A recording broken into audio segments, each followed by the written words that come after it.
Hello everyone, আজকে নিয়ে এসেছি খুবই মজাদার একটি মাছের রেসিপি। সেটা হচ্ছে মাছের কালিয়া। পোলাও ভাত যে কোনো কিছুর সাথে কিন্তু অনেক বেশি ভালো লাগে, আর এই রান্না কিন্তু অনেক বেশি স্পেশাল এবং মজাদার। চলুন দেখে নিই।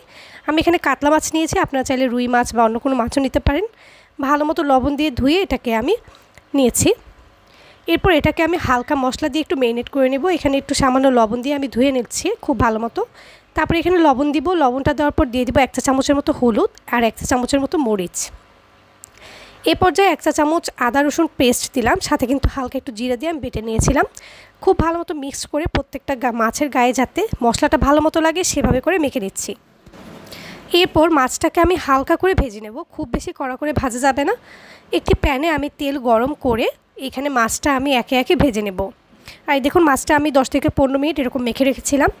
এরপর হালকা গরম হয়ে আসলে তেলটা আমি মাছগুলো দিয়ে এপিট ওপিট করে হালকা করে ভেজে নেব। একবারে কড়া করে কিন্তু ভাজা যাবে না, এতে করে মাছের টেস্টটা কিন্তু চেঞ্জ হয়ে যাবে। আপনারা এই পর্যায়ে অন্য কোনো মাছও নিতে পারেন। এই সেম রেসিপিতে যে কোনো মাছ রান্না করলে অনেক বেশি ভালো লাগবে। এই দেখুন হালকা যখন একটু লাল কালার হয়ে আসবে তখন কিন্তু আমি এগুলোকে তুলে নেব। প্রত্যেকটা মাছ আমি তুলে নিচ্ছি। বাড়িতে মেহমান আসলে পোলাওয়ের সাথে মাছের কোনো আইটেম রাখতে চাইলে কিন্তু এই রেসিপিটা অনেক বেশি ভালো যাবে। আপনারা চাইলে এই রেসিপিটা রাখতে পারেন। এরপর বাকি মাছের পিসগুলো আমি ভেজে নিচ্ছি ঠিক এরকম হালকা করে। এখানে আমি গরম তেলটার মধ্যে মাছটা রান্না করব। এখানে দিয়ে দিলাম হাফ কাপের মতো পেঁয়াজ পেস্ট। পেঁয়াজ বাটাটা আপনারা ব্লেন্ডারে করে নিতে পারেন। আমি একটু পানি দিয়ে ব্লেন্ড করে নিয়েছিলাম পেঁয়াজগুলোকে। এখানে আমি 1/3 কাপ দিয়েছি পেঁয়াজ বাটা। এরপর 2টা বড় সাইজের টমেটো আমি পেস্ট করে নিব। পেঁয়াজটা খুব ভালো মতো আমি তেলের সাথে ভেজে নিচ্ছি। এখানে কিন্তু আর কুচি ইউজ করা লাগবে না।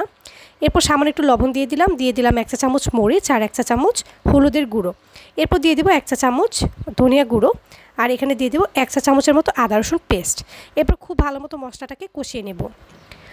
ভালো মতো মশলাটা কষানোর পরে আমি কিন্তু এখানে টমেটোটা ভালো মতো ব্লেন্ড করে এরকম পেস্ট করে নিয়েছিলাম। এরপর এই পর্যায়ে আমি এটা দিয়ে দেব।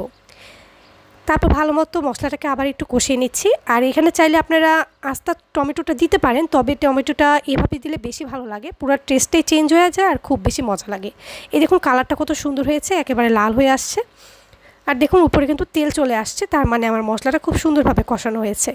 এরপর মাছগুলোকে আমি দিয়ে দিব। একে একে প্রত্যেকটা মাছ দিয়ে আমি মশলার সাথে খুব ভালো মতো মিক্স করে নিচ্ছি।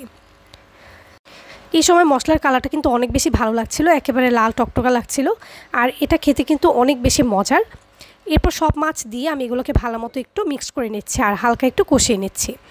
সবশেষে আমি এখানে একটু পানি দিয়ে নেব হালকা একটু, যাতে করে পুড়ে না যায় আর মাছটাও ভালো মতো যাতে কুক হয়। এরপর মাছটা আমি ভালো মতো একটু ঢেকে রান্না করব কিছুক্ষণের জন্য। তারপর ঢাকনা তুলে আমি সামান্য একটু চিনি দিয়ে দিব আর একটু লবণ দিয়ে দিয়েছিলাম, আর একটু টেস্টটা চেক করে তারপর দিয়ে দেবো কয়েকটা কাঁচামরিচ।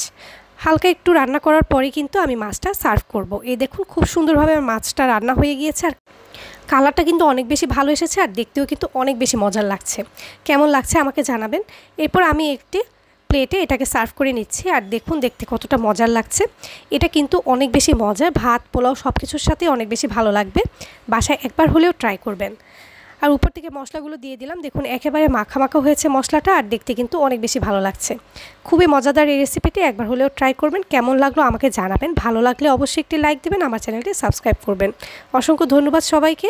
আমার রেসিপিটি কেমন হয়েছে অবশ্যই জানাবেন। ধন্যবাদ।